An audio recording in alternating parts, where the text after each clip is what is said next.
All right, guys, welcome back to the Overachievers podcast. I'm your host, Martin Amini, and today we have a very special guest. The audience, you guys all know him from the ice cream truck jokes, you know him from the stand up, and you also know him as being my father. Give it up for Mr. Fred Amini.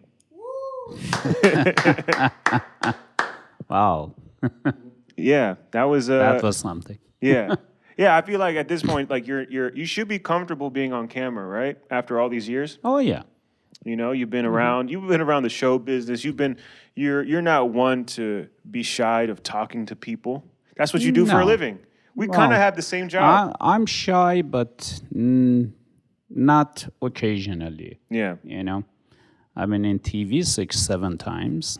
Who's keeping track of how many Yeah. times, right? I don't He know. just has all his all his newspaper like articles are like in our living room posted on the wall just to remind us I'm the famous one in this family, not you. Well, no other ice cream mans. I believe they've been in Washington Post 2 times, and Channel 4, Channel 5, 7, 9. I mean, in two TVs in it at the same day. Would you say that being humble is an Amini thing or a Persian thing? Neither of them. It's my thing. It's not a big deal. Yeah, yeah. No, I Having a son as a comedian is a big deal. yeah. you know? Is it? Do you brag about me to all your Oh yes. Persian friends? I always brag about you. What do you- Since what do you- you were born, What do you say to the people? I say, I got a son. You would not believe he lives in my house. He doesn't pay rent, and he order me around. That sounds like a He really. yells at me. He sounds like a cool comedian. You know, I'll tell you why I wanted to sit down with you today to do this episode. Well, one, you're getting ready to go to Iran, I think, in next week. Yep. My dad's going to Iran in a week, and for those who don't know, my dad goes to Iran every year for 6 months, Yeah. right? So this is going to be the last chance we get to talk until you come back. And a second thing is, I feel very guilty from this 2020 because this year was supposed to be the year where I tell my dad, I said, Dad, don't worry. Things are going good. My career started taking off. I'm selling tickets now. I make, enough money to not just live on my own, but I can give back this year. And I really felt like that in January and February. And then March came, and, you guys got to understand, I was living in LA. I had my own show in Los Angeles at the Comedy Store. I had a show at the DC Improv. Things were going great. I said, Dad, you won't believe, because my dad was in Iran when this was all happening, and he came back in March. He flew back to America in March, I think 15th, right? I think the week. I had to fly, come back earlier. I was Get stuck. afraid that I Yeah, get and you stuck almost over got. there. I think you were Yeah. the last flight. And so my dad comes back. We're in quarantine. Coronavirus is becoming a pandemic across the world, and now I'm back in my dad's house, and I'm not selling any tickets. I don't know what's going to happen with my career, and it was a situation that I could have never expected to happen, but it happened. And then I just felt like, well, sorry, Dad. I Believe me. gotta be here. But here's the thing. So like when it all happened, I had a lot of trouble dealing with it because my pride and my ego was saying, well, this was going to be the year. You're going to show everyone that you made the right decision by sticking with comedy and going all the way. And, people who doubted you, you're going to show them. And then I was like, Why are well, you pointing at me when you say people doubted you? no, I'm pointing at the camera. You are pointing at camera, but you were pointing at me No, in the camera. No, you don't doubt me. If anything, you've been the most supportive person. But I wanted to be like, just show you like, things are gonna be fine. Because I know you as Believe me, a parent. I understand perfectly because same thing happened with me. Just like yourself, I had lots of plan. I said I'm gonna build up the apartment next to my house. I'm gonna do this. I'm gonna do that. And when I came, the business was shut down. All the games, all the special events, no money whatsoever. So believe me, that shows you how unpredictable the life is. Yeah. So Yeah. when you get, I don't know if I can say that on the Say camera it or what, not. camera? If you get cocky, Yeah. and something like this happen, you come down and you become more humble and you say, okay. Yeah, humbling is a good way to say this. We were humble, but this was like the most humble. This is That like was disaster. this was a disaster. I mean, listen, it's not just me and you. It's my best friend also living with us. So it's three men, one Iranian 65-year-old, one half Bolivian Iranian, and then one Cameroon DJ. It's like you couldn't even make a movie like this. It was a disaster. Because you guys got to remember, March and April were tense. We were scared. We didn't know what was going on. I mean, it's still scary, but not like before. And I was just like trying my best to just not go crazy. And it took up until September, till this month, where I think this is the first time you got to see my new office. Yeah. I didn't show you upstairs yet, but it's beautiful, like even way more beautiful upstairs. And, I finally got things to where it's not what it used to be, but it's getting closer to what it used to be for me. I'm making some money now, not like before, but it's enough to like take care of everything. So I was just like stressed out, but I was like, damn, this happened. I just got this right when you're about to go back to Iran. I'm just like, man, like what, I wanted to at least be calm for a little bit and you get to see me happy. But I was like, well, I guess, I figure before you go, you come see the office, do the podcast, tell a couple stories to the people. Cause now we have people watching from all across the country. They watch the comedy special, Son of an Ice Cream Man, where a lot of the jokes were about you. And a lot of the jokes went viral, and a lot of people know Fred. Fred Amini is that's a very popular name. I mean, I get messages saying, "Oh, I just saw your dad in my neighborhood. I bought ice cream from him." Yeah, and I'm like, yeah, I know. That's what he does. He sells ice cream.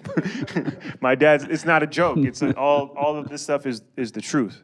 So let's tell the people okay, how long have you lived in America, and how old were you when you came to America? From Iran. I was like 23 years old. 23 years old? Yeah. And when you came to America, did you... 1979, I got the last plane out that flew out of Iran. Was Pan Am. And when I came here... Why'd you leave, though? What was going on in Iran? Well, since I was 5 years old to begin with, I wanted to come to America. Even though my sister and my brothers are living in Germany, France, and Austria, the only place that I want to live was here. Nowhere else in the world I would rather to live than here. I wouldn't go anywhere else. Why America? Because since I was 5 years old, I was watching John Wayne movie, Wild Wild West. Who's John? A lot of people watching, they're very young. They don't know John Wayne. If they don't know John Wayne, I shouldn't say anything. It's like you're telling somebody, basketball player, who was Michael Jordan. Believe it or not, some people don't know Michael Jordan. Who are young. that's true. But, so it's just LeBron James is the new guy. I know. And even LeBron James is old. Anyways, I used to watch those cowboy movies and see the places so beautiful. I wanted to ride a horse and go all those places. This explains everything, right, Bo? So, anyways, shout out to DJ Bo. Bo's listening, like, wow. When I came here, I had 2-month visa. But why did you leave? I'm trying to get so the people know why you left Iran. I wanted to come here. I wanted to come and but live also here. It was a revolution. Yeah, revolution, but that had nothing to do with me. I was enjoying myself. Yeah, but people were getting killed in the streets. Yeah, but not me. It's like here. Corona is killing everybody, but we're sitting and talking and laughing. It has nothing to do with us. Yeah, but that's why you had to go, though. Not really. I wanted to come here because I wanted to live here. Oh, okay. And this, as I said, that was a dream to come and live here. Back then, You know? America was the place to be. Yeah, every still, this is the place to be. In my opinion, Americans are the best people in the world by far. And I've been all over the world. I've been like 30, 40 different countries, and I talk to people. No other people like American. No matter, that's my opinion. Everybody can say different things, but that's my opinion. I feel. Anyways, Are you getting paid to say this for America? This feels like a commercial on like. no, well, this is the truth. Is your citizenship being in question right now? And you have to say these No. things to like guarantee you'll be able to come back because you are going to Iran next week. So this would be a Look. good way. If it's on YouTube, that America's immigration sees it's like, well, he did speak highly of America, so you can come back. You know very well that I've been selling ice cream for 38 years. 38 and, years, wow.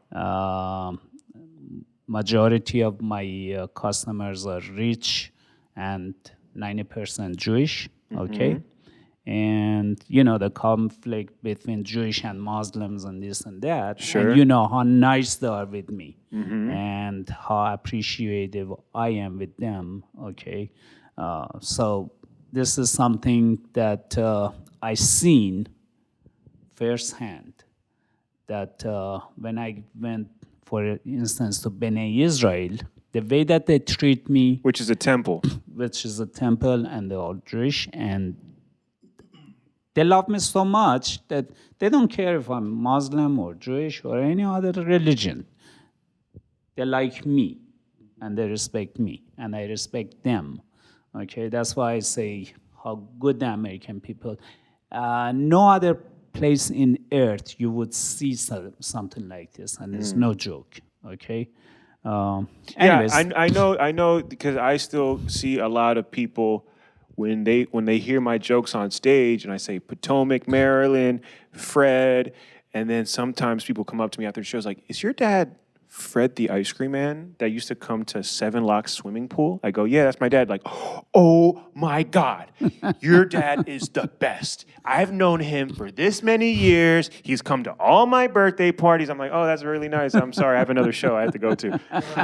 But it's like I've gotten that so many times throughout the year, Yeah. especially performing. Whenever I say Potomac or sometimes Bethesda, Uncle Phil in Bethesda, it's very funny how like depending on where they're from, I say, "Oh, Bethesda, that's my uncle. Potomac, that's my dad," and Yeah. it's really cool. So I had a 2-month visa. I wanted to go back, and my sister said, "Don't come back, it's dangerous." So I extended my tourist visa to 3 more months, and after 5 months, I said, "I want to come back," and said, "No, don't come back. It's very dangerous." So, okay. I turned it to a student visa. I went to college, but instead of going to class, I was playing tennis and ping pong and volleyball in college, paying tuition, but didn't go to any of the classes. Sounds like you would have been a comedian too if you knew what a comedian was. I swear to God, since I was a kid, I wanted to become an actor, but not a comedian, of course. Yeah. Can you tell? Action movie star. Yeah. I mean, what makes you interesting? I mean, if you want to tell this story, I'll let you tell it. If you're not, then But because I remember growing up, I'd see a picture of the house you grew up in the house, and it was like a big mansion with a water fountain in the front. And how many bedrooms was it? About 20 bedrooms. 20 bedrooms. My dad just grew up a lot differently than how I grew up. And his father, my grandfather, was a very prolific writer, started the first newspaper in Esfahan, one of the major cities in Iran. It had one of the biggest orphanages in the Middle East. And so my father came from a background where he actually had good money. Like for coming to America, money wasn't in like most immigrants you hear, "I only came to America with $10 to my name and I made this." And my dad was like, "Well, I came to America with a lot of money." I came to America in 1979 with $50,000, and you could buy 2 of the house that we're living in. Our house was that time with $20,000. And I could buy 2 houses with that money. I spent it in 9 months. I bought a BMW, 20 pair of suits, 20 ties and shirts, and traveled all over the country. In 9 months, I blew the $50,000, which was worth $1 million of now. I could say, in 9 months. Sounds like a And comedian to me. then I started working in a gas station for $3 an hour. 6 years later, when I After you spent all my your money. yeah, but Yeah. you got more than 50,000. You've got Oh yeah, you yeah. spent maybe They were sending me about $3,000 a month, which was, the richest guy that I knew. They were getting like $300 a month. Most of the people, my friends that are very rich now, right now, they were working. They used to work to pay their tuition and always borrow money from me. Now, I was the only one that had a BMW in college, and I had a boat, and I had a house, and I had movie cameras, everything. Just a typical Persian young man in America. You got to have a BMW. You got to have the jewelry. But as I told you, like this Corona thing, life is not predictable, and I always said, well, I'm very well set for the rest of my life, money-wise. You weren't worried And about it. all of a sudden, they stopped sending money out of Iran. They cut it off. Completely. So, yeah. And the very first time, one of my friends rolled over my BMW, destroyed it. So I don't have a car, and I don't have any money. And I said, damn, what am I going to do now? That's why, a few months later, whatever I have left, I spend it, and I start working in a gas station for $3.85 an hour. Wow. I was, Yeah, talking to the so, that's how life is. You cannot sit down and How'd you deal say- with like getting 3,000 a month and then going to get 385 an hour? It was very, very, very hard. Humbling, right?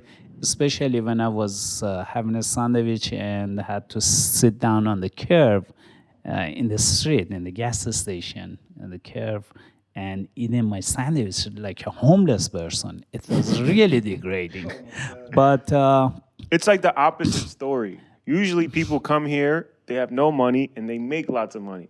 My dad Yeah. had lots of money, and then he lost everything, and he became poor.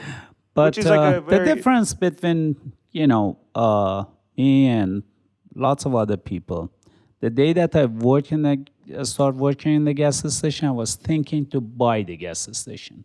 So that was the difference between me and all the other people that work for minimum wage or thinking, from $3, I get to $5, I would be happy.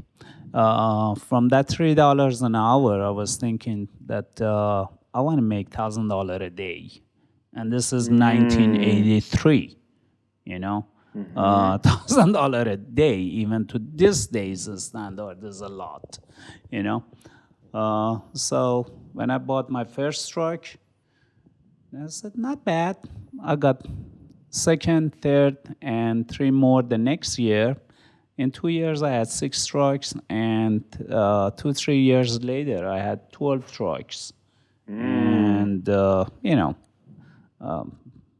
the money was no problem since then. Yeah. And I could travel. I could, work only 6 months and travel the other 6 months. Yeah, I just think it's an interesting story. Background. You come from money, you come here, you lose it, and then you start all over again.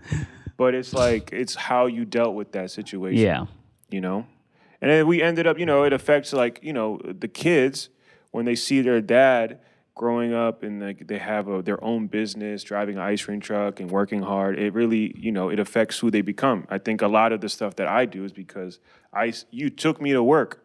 You took me in the ice cream truck. I was selling ice cream as a young kid, with my brother and sister, and we all were on the ice cream truck since a young age. And I think taking us to soccer games in our ice cream, taking me to school in an ice cream, to the movies in an ice cream truck. I was like, damn, can we have any other cars except for ice cream truck? Like every car is an ice cream truck. it was definitely like the most unique way to grow up. And like when I was a kid, I used to get so upset about it. But then when you become an adult and a comedian, Yeah. you're like, well, thank God that happened because I have a lot of stories. Yeah, I remember, as you said, I used to go play soccer myself with the ice cream truck. And after the game, I used to go sell ice cream because the soccer field was right in the Yeah. neighborhood that I used. And one time I didn't want to go to work because it was always Sunday and business are good on Sundays. So one day I went with my car, which was, if you remember, it was a S500 Mercedes. And when I got out and went to soccer, I saw everybody's looking at me, everybody looking at Mercedes, and I said, "Is that your car?" I said, "Yeah, why?" So, wow. Then they realized because they always saw me with the ice cream truck, beat up ice cream truck, Yeah. Show him the Rolex. Show the camera the Rolex. Look at that. Is that a regular ice cream man? No. That's Fred Amini. S500 and Rolex and socks from Ross. Did you see that joke I wrote? Yeah. Versace shirt, Versace pants, but socks from Ross. Yeah, one of my Jewish customers saw me with the convertible Mercedes that I was driving. I said, "Fred, you shouldn't go around with this car showing to your customers. They're not going to buy ice cream from you anymore. They think you're overcharging them."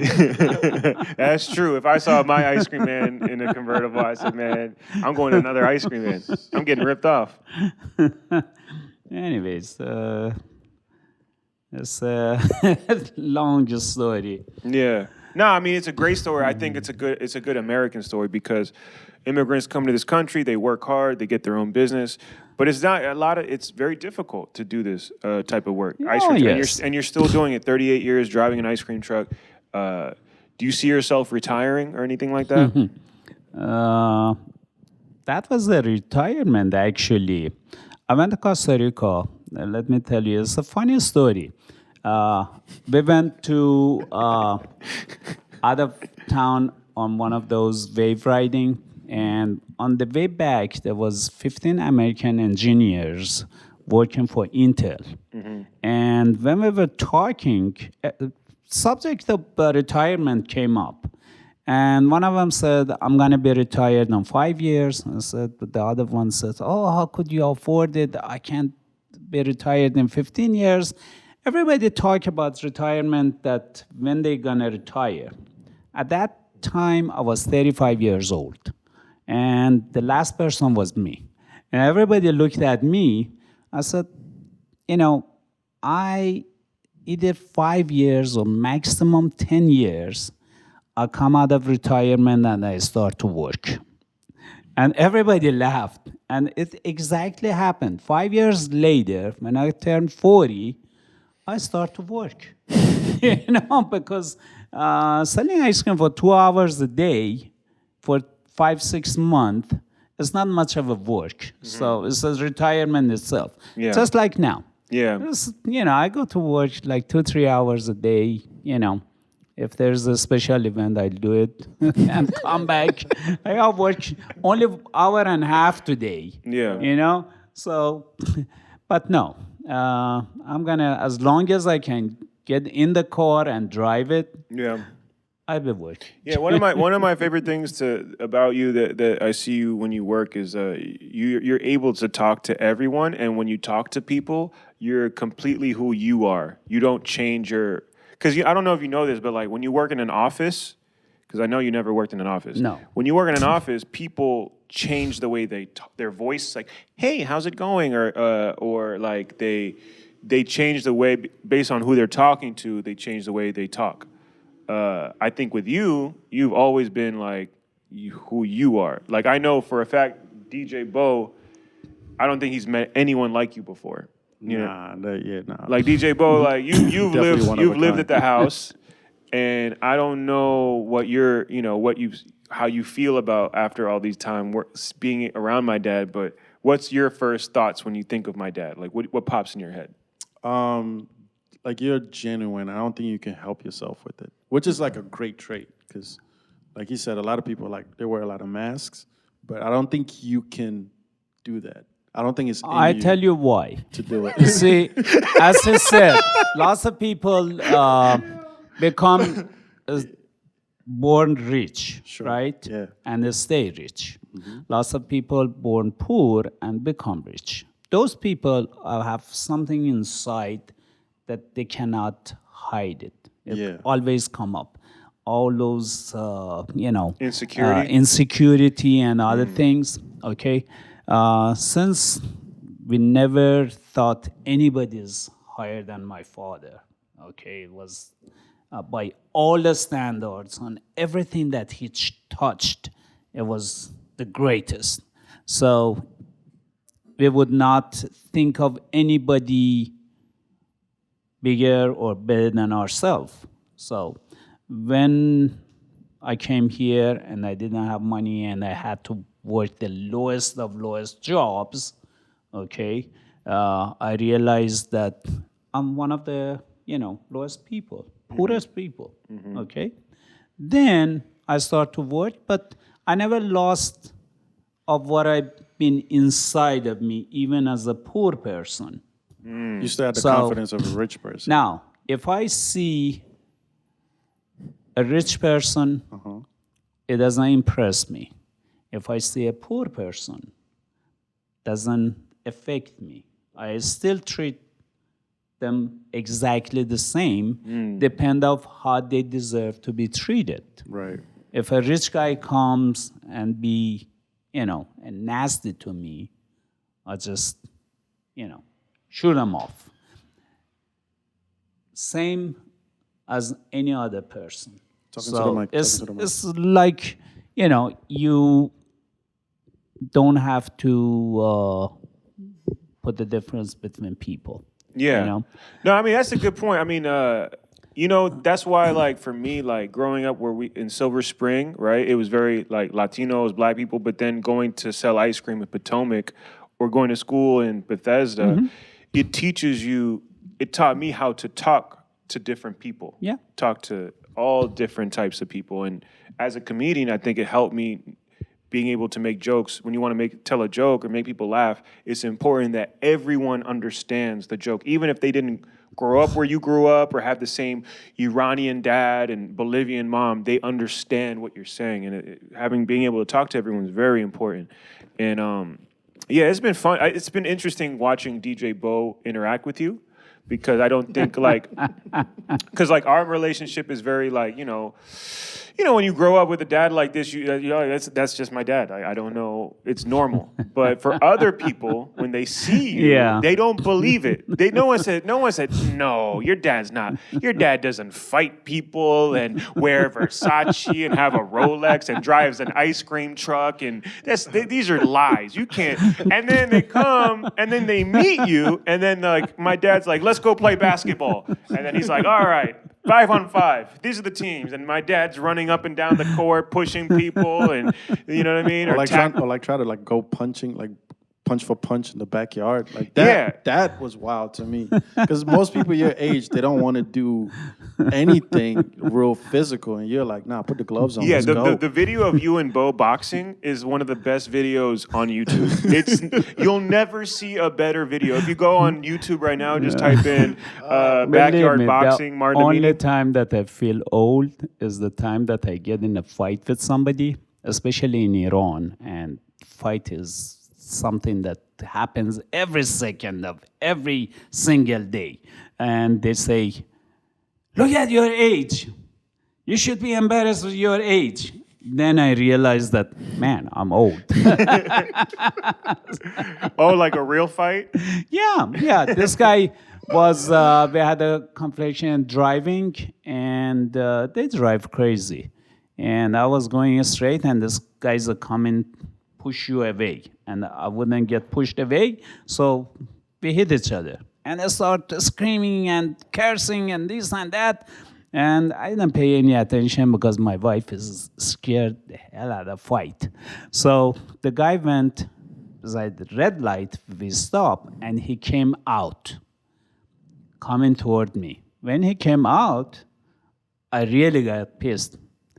I got my belt, I jump out. When he saw me jumping out, he was at least 20 years younger than me, and he was a lot bigger than me. When he saw me I jumped out, running toward him, he said, "You don't deserve anything better than this," and went to his car and drove off. I followed him, I cut him off, I said, "Come on out." He said, "No, get in your car. I don't want to fight you." I said, "What happened? 10 minutes ago, you wanted to beat me. Now you don't want to come out." Anyways, When was this? It was last year. 6 months ago. Why are you getting out the car with the belt? No, I tried to ignore it, okay? But the guy wouldn't stop. And when he came out... Dad, I hate to tell you this, but I think you have an anger problem. Well, I went to the anger management several times, and nobody believes because I'm always happy and I always make people happy, try to be calm and make everybody calm. And when I say I have a temper, nobody believes it. Said, Well- we never had dreamed of that you would be that angry or... Let's ask DJ Bo. Let's get DJ Bo's opinion. Let's say pretend DJ Bo is a psychologist. Mm-hmm. He got his degree in Africa, and he came to America to do an analysis of Fred Amini, aka Fred. So, Dr. DJ Bo, Sure. What is your thoughts after living and spending over, I would say, not just a year, Multiple years. Yeah. With Fred Amini. Mr. Fred Amini. Yeah. As far as like personality? Personality, just break them down. To people who've never met Farouz, Okay. tell the people personality, what they need to know about him, what makes him upset, what to avoid, things like that. All right. So he's very keen on people paying attention to what he wears. Because I feel like our first interaction was I walked down in the kitchen and like you had like a whole polo outfit and you're like... No, not just polo, everything polo. I mean, everything was polo. Yeah, like How shirt some people have like a shirt and a pants pants. are polo. Yeah, but no, the shoes were polo. the hat was polo. Believe it or not, my socks are polo. Look, my shirt, my pants, my socks, and my shoes are polo. Nah, look, I believe it. 'Cause, I mean, that was our first interaction. Was like, yo, you're not gonna even address that I'm fly right now. And I'm like, what? And then you outside parked is a I think at the time you had the Mercedes. So like that was like my picture coming in. It was like this guy he's just fly as shit. Like he wants you to know that. And like he wants you to address that. On the anger side, I just thought you were the nicest person until one day specifically. What happened on this day, doctor? So I don't know what transpired. I just know you were on a phone call. After the phone call, I think we were both sitting down watching Netflix in the living room. And then we hear you storm in. You're just saying something on the phone. And then you just, as you hang up the phone, you just like stump up the stairs and you just like start punching the wall. And I'm talking about like combos on the wall. and then just storms upstairs. And I'm like, yo, I looked at Martin, like, bro, did you just see what happened? And Martin's just like, oh, it's fine. It happens. I'm like, no, that's not normal. That doesn't just happen. So that was like my first. And then what did I say after that? I'm like, dude, that was nothing. And I'm like, that gets worse? Like, what? I'm like, that's nothing. So that was like my first time seeing you like pissed off. And I was like, oh shit. So this can go south like real fast. Yeah, you should have seen our apartment. All the walls has a hole in it. Well, this brings up the next conversation because I'm sure people watching the first 30 minutes of this video say, oh, wow, Martin's dad, he's so cute, he's so nice. He has this great story coming from Iran and working his way and getting that ice cream truck business. But then there's people also like, hey, what about the guy who keeps fighting people, who keeps fighting Mo, who keeps getting into these street fights? Where is that guy? We want to know what that guy is. Where did that come from? How did you, what made you become the personality to want to fight people? Because I know myself, I'm, 33 now, and I'm at a place in my life where I've gotten in maybe one real fight, and I was 12 years old, and after that I said, it's not for me. I'm not the guy to hurt people. I knew I wasn't a fighter because when I went to go punch the guy, I couldn't punch my hardest because I didn't want to hurt him. I was afraid of I was like that too. I am like this. I cannot hit anybody. I don't think we're the same. No, believe me. Because the last story No. you told me with taking off your belt. Well, actually, here's the thing though. Like, I've been very lucky with my situations. No one's ever attacked someone close. Like I've never been with like my girlfriend or my mom and someone tried to hurt them. So I never had to do something to protect them, which I would probably do something like what my dad did. But it sounds like my dad wasn't in danger, and it sounded like he just kind of took the belt out for no reason. I mean, unprovoked. No. Yeah, I'm sure that could have been settled with a different way, but No, I scream. I like a dog, big bark, but no bites. I cannot hit anybody. well, That's DJ just- Bo knows that's not true. You hit me, man. It's on camera. I didn't hit him.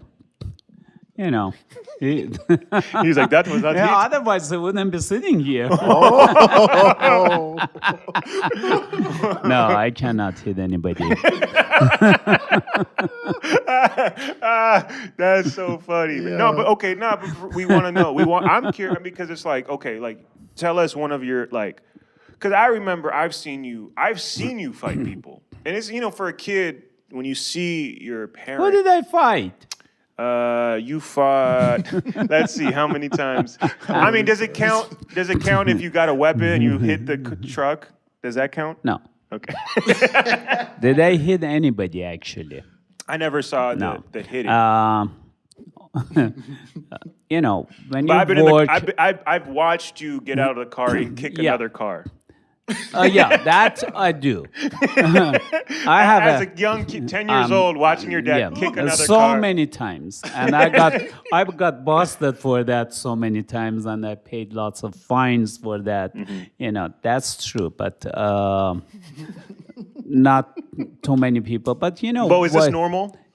My dad doesn't do that. You work in a lower class environment, like good humor, okay, with I'm sorry to say that lowest of lowest people, people that they coming from different countries, and majority are lower class of those countries. Right. This job doesn't require Speaking to the mic. PhD or Right, class or anything. So- all you need is driver license, and then constantly you get in a conflict. And if you don't want to defend yourself, you cannot make a living. You cannot. But then, I have a temper that I admit. Constantly somebody cut you off, okay? You can ignore, Right. even a calmest person can ignore it only so much, And somebody comes to your area that they're not supposed to, you can ignore it or tell them, so many times. Finally, you're gonna get in the fight, Gonna get these and hands. these guys are normally they thought, they could handle me, but they realized that they couldn't. So but I'm trying to figure out the psychology because, again, fighting is most people when they fight, they're in a bar, they're drinking, they're with their girlfriend, so they want to be tough in front of their girlfriend. It doesn't sound like that was a situation with you when you got in fights. It feels like these are something that you something deep down that you when you got into these situations, maybe the guy was trying to come to your area and sell ice cream or doing No, something. you remember we had 3 special events. One very hot summer day, we went to Hoover, and the maintenance man came and said, you can't park here or you can sell here. And I tried to explain to him that we're not here to sell ice cream. We're waiting in the shade to go. And as soon as I tried to explain, sir, no, I don't want to hear that. I said, okay. And I said, leave or I'm going to call the police. I said, okay, go call the police and then wash the bathrooms next. And he got pissed off and he came back with a baseball bat. So when he came out of baseball bat, Bijan was there with the other ice cream truck and you were with one ice cream truck and Bijan came out with the, big pipe. And I yelled at him and said, get back in the car. I handle this. And I went to the guy and said, just raise your baseball bat. See what I'm going to do to you. And, well, I knew that he was scared to hit me because, he would be going to jail. So I knew that he's not going to do that. If I had a chance of 1% chance that I would get hit, I would never do that. And you said, well, I'll take my chances. No. I said, I knew that he's not going to do anything because he wasn't the type of guy. Otherwise, he was a lot bigger than me. He was a black guy, a lot younger than me, a lot stronger than me. He didn't need a baseball bat. When you come out with the baseball bat, you realize that this guy is nothing. He's scared. Otherwise, he didn't need the baseball bat. I feel like the average person, they don't see it like that. They see baseball bat. They're like, oh, I shouldn't mess with this guy. My dad says, oh, he has a baseball bat. He's a bitch. I said, raise that baseball bat and I'm going to show you what I'm going to do with that to you. Meanwhile, my brother is in another truck. I'm in another ice cream truck. So we got both of us are there in an ice cream truck. This is how I grew up, Bo. I mean, I can see why you're a comedian, bro. This is. And do you see how sometimes Bo gets upset with me? He says I'm too intense at my shows. I'm very strict, and I'm very he's like, bro, you got to calm down. I said, I can't calm down. You don't know who my father is. This is nothing compared to my dad. Do you want to see? Bring a baseball bat. I'll show you. Oh my God. But it's important so at least Bo understands where I come from and why I am, because you see me living with both of you, especially living with you, I can see why he acts the way he acts. It paints the full picture. Yeah, because I feel bad. That's why I feel very guilty. There's a lot of reason why I'm doing this, because when my dad sees me, I wake up in the morning, I'm 0%. I'm like, I have to do I have to drink coffee, I have to do push-up, I have to exercise, to be a little bit, because I don't even think you've seen me act like this before. Like the way I am now, it's in nighttime, we have lights, but this is how I am usually when I'm working or if I'm out, I can talk, but if you see me in the morning, I am a different person. And my dad loves to talk in the morning. He loves to he's at full energy. He loves to ask me questions. He wants to take pictures. He wants to have what's going on? How is my son? Everything is good in the morning. I say, Dad, not right now. All right? Too early for that. Too early for that. And my dad's, fine. I'll go somewhere where I'm appreciated. I'm going to Iran for 6 months. You'll never hear from me again. And that's literally how every morning goes for the past 8 months. Every morning he gets upset because I don't say hi, and it's tough. I feel bad, but I'm really bad in the morning. I have to go in my car and drive to Whole Foods and drink coffee and just listen to music and then try to start my day. It's tough. Huh? But this is Bo. Now you know what's going on. Why do I act the way I act? No excuse. There's no excuse. What do you mean? See, What do you mean there's no excuse? No excuse. No excuse Look. for you. You took your belt off last year in Iran, trying to fight someone 20 years younger. Listen, what I do it doesn't mean is what you do. Okay, the I don't do mistake- that. I do something much less worse. It's much better, the mistakes actually. that I make, you're not supposed to make. Okay, you make your own mistakes. Okay, not the mistake. Yeah. If you see what I do and it's wrong, you're not supposed to do that. That's the best lesson you can get from anybody. Yeah. Okay. Well, I can promise you, if I see someone with a baseball bat, I will not try to fight them. Yeah, you run away the other way. I'm serious. Yes. You stay away from that person because, you know, anybody crazy enough to pick up the baseball bat, there's a chance that it may hit you. So, you know. Anyways. So But not my you dad. don't- My dad's you- like, do. it's 1% chance he hits me. I take that chance. No, there was not even 1% chance. Believe me. That's a good story, though. Uh, But that's just one story. There's other stories. There's so I'm many. not that brave that you think. No. It's not You about know. being brave. It's not. You've already But- did it. You're past that age. If I interviewed you 25 years ago, this conversation would be going very differently about all the things you do. Now you're 60. You're calm. You're like, oh, I'm cute. I don't do these things anymore. But then when you get on your bad side, it's still you can still see. Yeah, sure. Watch the boxing video.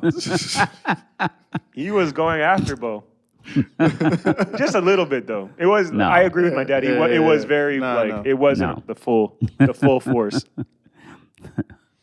Yeah. Do you have any other like what is like a memorable? Because I know people who watch my comedy, they want to know more. Because I think a lot of times people they don't believe me about my stories about you. They're like that can't be true. Like weapons inside the truck, like a baseball bat, fist fighting, and all these things. And I'm like, yeah, no, these, No, nobody believes that. You know, the majority of people think the ice cream business is a happy business. You bring a smile on everybody's face, but they don't realize that some people are just mean. And, you know, for no reason they come, don't stay in front of my house, you know. You say, yes, sir, or yes, ma'am, no problem. But if the second person, third person, fourth person, they come and keep telling you in the public street, well, it gets to you. So this is a public street. I have a right to stay anywhere I want. Yeah. And this guy was coming to me, I don't want you to sell ice cream in front of my house. I said, okay, then get in your house and then stay in your house. And, you know, pull the shades. No, you can't stay here. I said, look, I'm in a good mood today. I don't tell you anything. But one more word out of you, and I come out, and you're going to be sorry. Either go call the police or go to your house. I suggest you do that. And, he was telling Mo, and his wife was banging Mo's truck because he was standing in front of their house. But he came to me and said, no, this is not Mo. This is somebody else. And believe me, he went to his house, never came out. Wow. I waited. Police didn't come. I said, you can't, so much of it you can tolerate. Okay? Lots of people come say, please don't, stop front of my house. Yeah. My grasses are going to get... no, I understand. I know. and I would say, I get yes, it. no problem. But, someone say, I don't want you to stay in front of my house. Well, it's insulting you, especially in public street. So these conflicts are everywhere you go. I get it in the you know? comedy business. But you know what, though? Like, I'll be honest, a lot of the comedians, they're scared of me. No, really. They're scared of me. They don't like to ask me for anything because they see I give them one look, and then they say, okay, sorry, Martin, I'm so sorry. I think it's because they know that, I'm the son of Fred. And if you mess with me, I will say, get back in the house or call the police. No, I think I got that from you. But, like, my intensity is different from your intensity. Your intensity, like, mess with me, I'm going to fight you. And then my intensity is, like, don't ask me for anything, or, like, I just stop dealing with people. There is another thing that usually happens, difference between people have nothing to lose and people have something to lose. Okay, like yourself, if you get in a fight, you got a lot to lose. If I get in a fight, I have a lot to lose. But those days, I wouldn't think about it. When I was younger, I wouldn't think about I have anything to lose. So, I would get in a fight easily, but not anymore. It's Well, you also not, you're in your 60s now, so I don't think you should be fighting. look. My brother is 75 years old, 76 years old, and they just revoked his driver license because he drives like crazy. And said, "Oh, they revoked my driver license." I said, "I want to ask you something. Don't you want to get old? Yeah. He's 75 years old, and he drives worse than any teenager that I know. And he gets to the fight more than any teenager he come out 7 guys, Turkish guys, the construction workers, big guys, cut him off, and he came out and told them all to come out. I want to hit you all. This is my 76 years old brother. The Aminis are crazy. We don't get old. Yeah, I don't think so. I feel like I'm getting younger, to be honest. I feel better. No, This is a good year for me. My arm wrestle with this guy was bragging about going to gym and showing off his muscles. I said, "You can say anything you want if you beat up on my, arm wrestling. If you beat my arm, you say anything you want." It didn't last 3 seconds. And they couldn't believe it. I was only 25 years old, Dad, do you have any advice for the new young people growing up, getting, in their 20s and getting ready to start their career? Enjoy your life. Life is short. And before you open your eyes, you're 65, 66 years old. Your shoulder hurts, your knees hurts, your back hurts, and you probably lose your hair, and you don't have the looks, and all the money in the world is not going to help you. I mean, the pain that you get up in the morning with, none of it matters. And the time that you don't enjoy is the time that you lose, and you can't get it back. That's why I say, you get up in the morning, if you're not in a good mood, you got to change it. You got to find a way to be in a good mood all the time. Enjoy your life. You see, I try to enjoy my life. I still, go out, I still dance all night long. One night I danced 7 o'clock, and at 4 o'clock in the morning, I was dancing, and everybody was looking at me and said, "Who's that guy? How can he dance so much?" But I like to travel. I like to drive a convertible. I like to, wear nice clothes. I like to go out with younger girls. Not as a date, as I said. I enjoy everybody's company, and everywhere in the world I go among people, talk with them, see how they live. That's how I know other people, how they live, and try to learn, okay? So the best thing, whatever you do, enjoy it. Yeah. If you don't enjoy it, don't do it. That's very good advice. Yeah. Do you have any advice for DJ Bo and his love life? No, he is all set. He got a wonderful girl and beautiful and everything. All he needs to do is learn how to fix a flat that I showed him the other day. He was passing me and said, "You know how to fix a flat?" I said, "No." I said, "It's not that look and learn." So I teach him how to, fix a flat. Oh, that's very nice. It takes 30 cents and save lots of times. So save money and time. It was very helpful. Thank you. Yeah. And Irina says, safe travels. Thank you. That's very nice. Yeah, Thank this was fun. I'm so glad you got to come and see the new office, see what I'm doing.